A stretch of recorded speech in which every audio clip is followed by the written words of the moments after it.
प्यारे बच्चों, हम आपके लिए लाए हैं बड़ी रोचक और ज्ञानवर्धक कहानियों का पिटारा। प्रत्येक कहानी से आप कुछ न कुछ सीखेंगे। तो चलिए, मैं दीपा सुशील गर्ग आपको सुनाती हूँ पंचतंत्र की कहानी, जिसके लेखक हैं संस्कृत के लेखक विष्णु शर्मा जी। तो चलिए शुरू करते हैं आज की कहानी, जिसका शीर्षक है हंस और मूर्ख कछुआ। एक बार की बात है, एक कछुआ और दो हंस आपस में बहुत अच्छे मित्र थे। एक साल बारिश बिल्कुल नहीं हुई और जिस वजह से वहाँ के तालाब सारे सूख गए।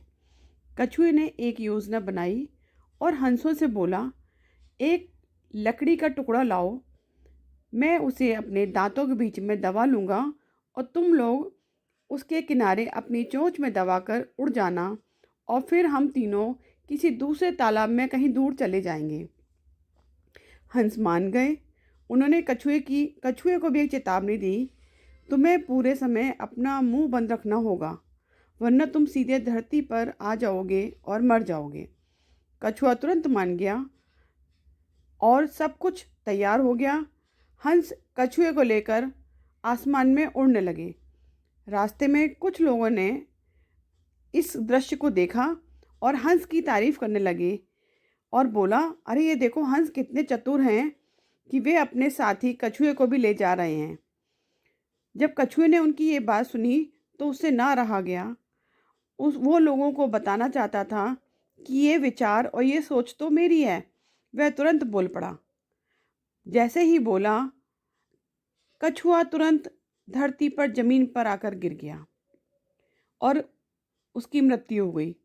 तो दोस्तों, ये कहानी हमें क्या सीख देती है? ये कहानी हमें सीख देती है, कभी कभी दूसरे की तारीफ भी सुन लेनी चाहिए। दूसरी बात, हमेशा हर बात में ये नहीं सोचना चाहिए कि मेरी तारीफ हो, किसी दूसरे की नहीं। हमेशा इंसान इससे नुकसान उठाता है। कम बोलने में भी कभी कभी बहुत फ़ायदा होता है।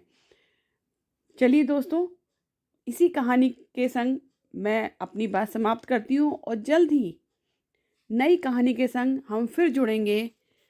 बहुत जल्दी फिर मिलेंगे। तब तक के लिए नमस्कार।